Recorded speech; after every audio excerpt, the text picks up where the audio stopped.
खत्म करूं। महात्मा गांधी जी मेरे परिवार के नहीं थे और इस पूरे देश की यही भावना है सर। दोस्तों, महात्मा गांधी को क्या इस देश से मिटाया जा सकता है? ये तो तब तक नहीं हो सकता जब तक भारत है। ये बीजेपी बाखूबी जानती है। लेकिन सवाल यह है कि उन्होंने मनरेगा का नाम बदलकर जी राम जी क्यों कर दिया?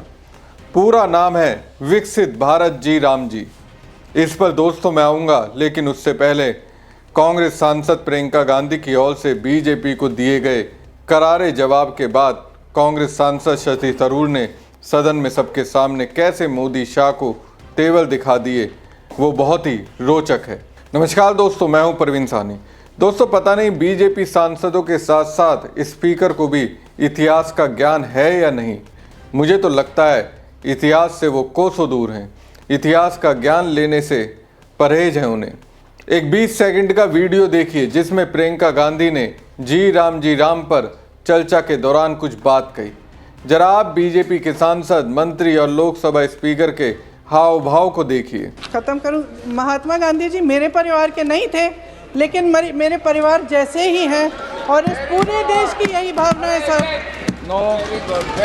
सर, इस पूरे देश की यही भावना है। माननीय सर, आखिरी बात। भाजपा सांसद कहते हैं महात्मा गांधी आपके परिवार से नहीं थे। प्रियंका गांधी कहती है मैं सहमत हूं, लेकिन मैं इमोशनली तौर से गांधी जी से जुड़ी हुई हूं और पूरा देश उनसे आत्मीय जुड़ाव को महसूस करता है। अब प्रियंका गांधी जब ऐसा कह रही थी तो संसदीय कार्य मंत्री किरण रिजिजू क्या कह रहे थे? अपने सिर पर हाथ रख रहे थे। लोकसभा स्पीकर ओम बिरला क्या कह रहे थे? नो कह रहे थे।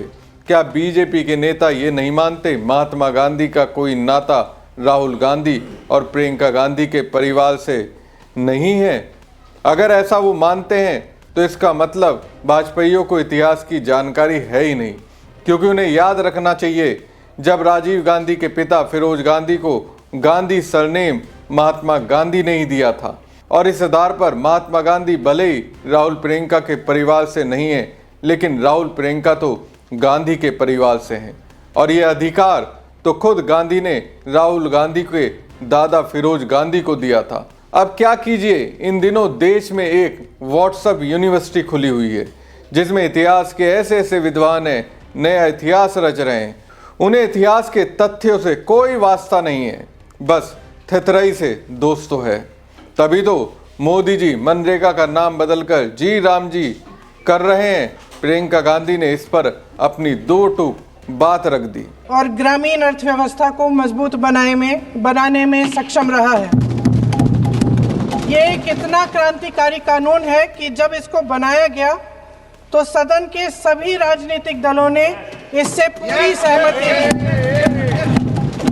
इसके द्वारा 100 दिन का रोजगार इस देश के गरीब से गरीब लोगों को मिलता है, हमारे गरीब से गरीब भाई बहनों को। हम सब जनप्रतिनिधि हैं महोदय। जब हम अपने अपने क्षेत्रों में जाते हैं, आप भी जानते हैं, दूर दूर से हमें दिख जाता है कि मनरेगा का कौन मजदूर है।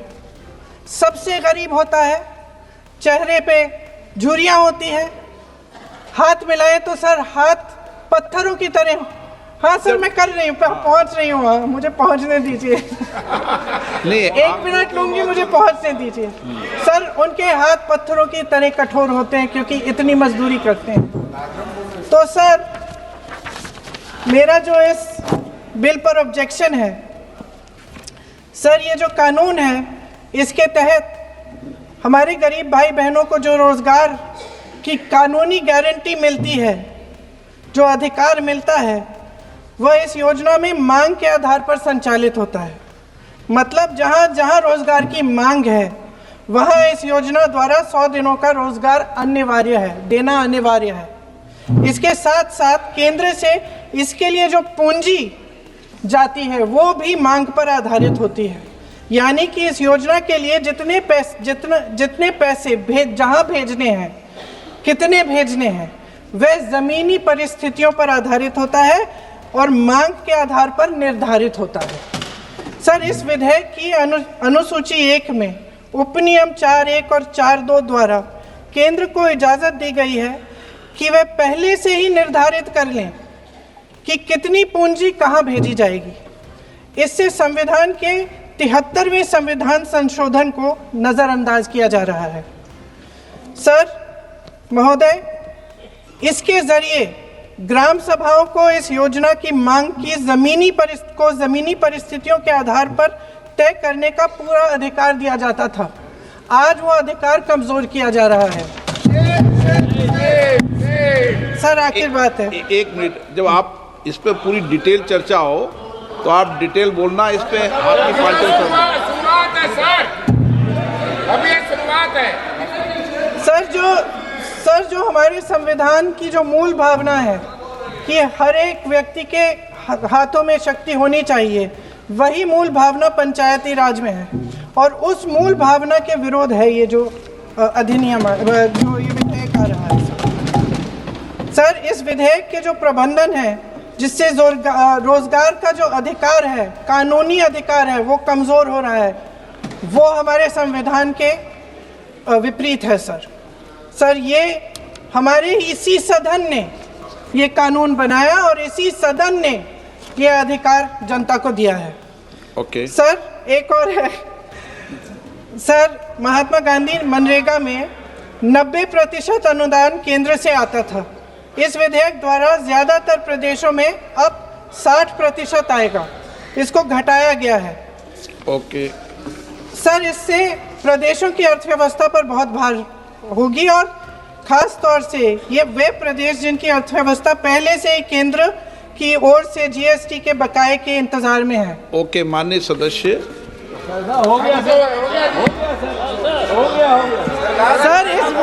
सर इस विधेयक द्वारा केंद्र का नियंत्रण बढ़ाया जा रहा है और जिम्मेदारी घटाई जा रही है। सर जो 100 दिन का अधिकार आपने 125 करने की बात की है, लेकिन इसमें वेतन की बढ़ोतरी, आपकी जो मजदूरी की बढ़ोतरी है, इसकी कोई बात नहीं है।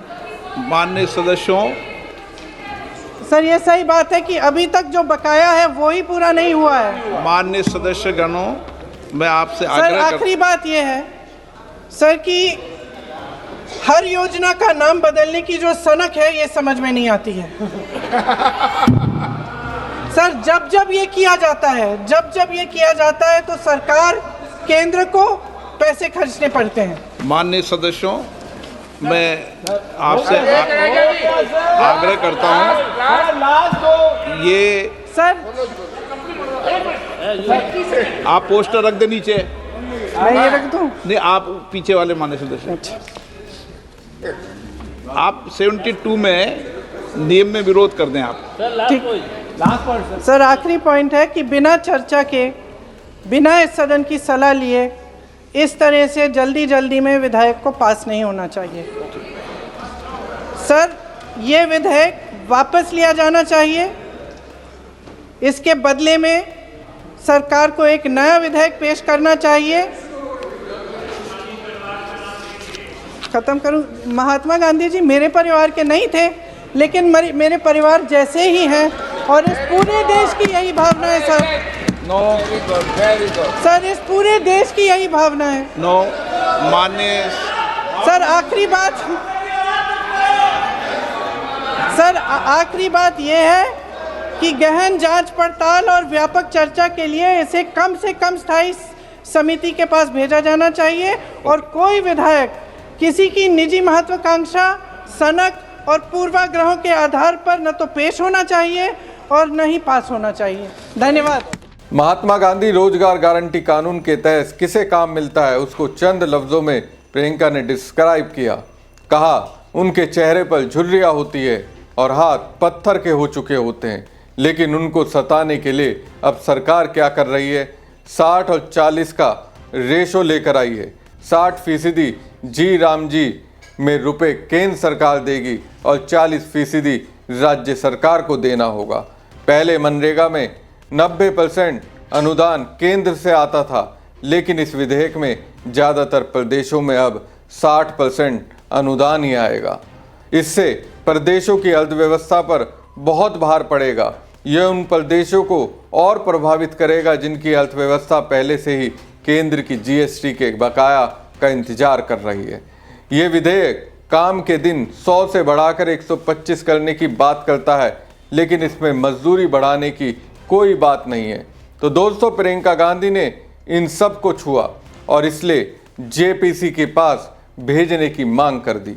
अब दोस्तों, प्रियंका गांधी के बाद कांग्रेस सांसद शशि थरूर बोलने के लिए आए, लेकिन सोशल मीडिया पर जो बातें उन्होंने कही थी उससे अचानक से इतर बोलने लग गए। एक्स पर पोस्ट करते हुए थरूर ने लिखा था, सरकार के प्रस्तावित नए जी राम जी विधायक में मनरेगा का नाम बदलने को लेकर उत्पन्न विवाद दुर्भाग्यपूर्ण है।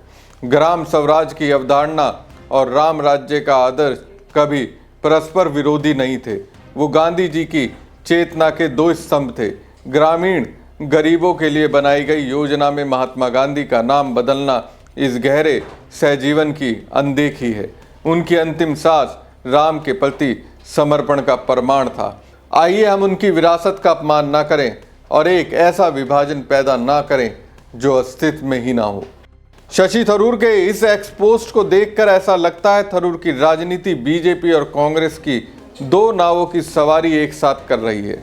लेकिन संसद में प्रियंका गांधी के बोलने के बाद थरूर ने सीधा ही कह दिया, मैं इस बिल का विरोध करता हूं। Thank you, Mr. Speaker. I'd like to also oppose the introduction of the proposed bill, the G. Ramji bill, which represents a deeply regrettable and retrograde step for our nation and our nation's commitment to the welfare of its most vulnerable citizens. Tharoor ने शायराना अंदाज में कहा, देखो दीवानों ये काम ना करो, राम का नाम बदनाम मत करो। उन्होंने महात्मा गांधी का नाम योजना से हटाने का विरोध करते हुए ये बात कही। उनके इस गाने पर विपक्षी सांसदों ने मेजें थपथपाकर स्वागत किया। इस विधेयक को लेकर लोकसभा में हंगामा देखने को मिला। उन्होंने कहा कि सिर्फ जी राम जी लिखकर ऐसा करना ठीक नहीं है, उन्हें पीछे की ओर ले जाने वाला कदम बताया। महात्मा गांधी का राम राज्य सिर्फ एक राजनीतिक कार्यक्रम नहीं था, बल्कि एक सामाजिक आर्थिक ब्लूप्रिंट था, बल्कि ये सामाजिक सशक्तिकरण और उनकी ग्राम स्वराज की अवधारणा का हिस्सा था। ये समाज के सबसे निचली पायदान पर खड़े व्यक्ति को मुख्य धारा में लाने का प्रयास था। यह अनुच्छेद 14 में समानता के सिद्धांत का उल्लंघन है। इसमें जो 40% वित्तीय बोझ राज्यों पर डाला गया है वो गरीब राज्यों के लिए बहुत मुश्किलें लाने वाला है और वो अपने राज्यों के गरीब कल्याणकारी योजनाओं में मुश्किलों का सामना करेंगे। ये संघीय भावनाओं को भी चोट पहुंचाने वाला है। तो थरूर कांग्रेस के प्रति समर्पित दिख रहे हैं। क्यों दिख रहे हैं, उस पर किसी दूसरे वीडियो में आपको बताऊंगा। लेकिन इन सबके बीच सवाल ये है, जी राम जी क्यों रखा गया? दोस्तों, आपको याद होगा पश्चिम बंगाल में मुख्यमंत्री ममता बनर्जी कभी भक्तों को कहा करती थी, यहाँ जय श्री राम के नारे नहीं चलेंगे, यहाँ जय काली माता कहा जाता है। दोस्तों, बीजेपी इस तरह से अपने राम, जी हाँ अपने राम, हमारे और आपके राम तो कुछ अलग ही तरह के हैं। बीजेपी अपने राम को पश्चिम बंगाल में एंट्री करवाना चाहती है, लेकिन बीजेपी ये भूल गई जहाँ की जो खान पान, सभ्यता, संस्कृति और देवी देवता हैं उसी की मान्यता वहाँ बनी रहती है, वो बदलती नहीं है। बंगाल में माँ दुर्गा और माँ काली की मौजूदगी है। यहाँ श्री राम कहकर हिंदुओं के दिलों में मुस्लिमों के प्रति नफरत पैदा नहीं कर सकती। बीजेपी को अपना ये प्रयास इस बार बंगाल में भारी ना पड़ जाए। हमारी खबर आपको कैसी लगी कमेंट बॉक्स में कमेंट करके जरूर बताएं। साथ ही पेज को ज़्यादा से ज़्यादा लाइक और शेयर कीजिएगा। धन्यवाद।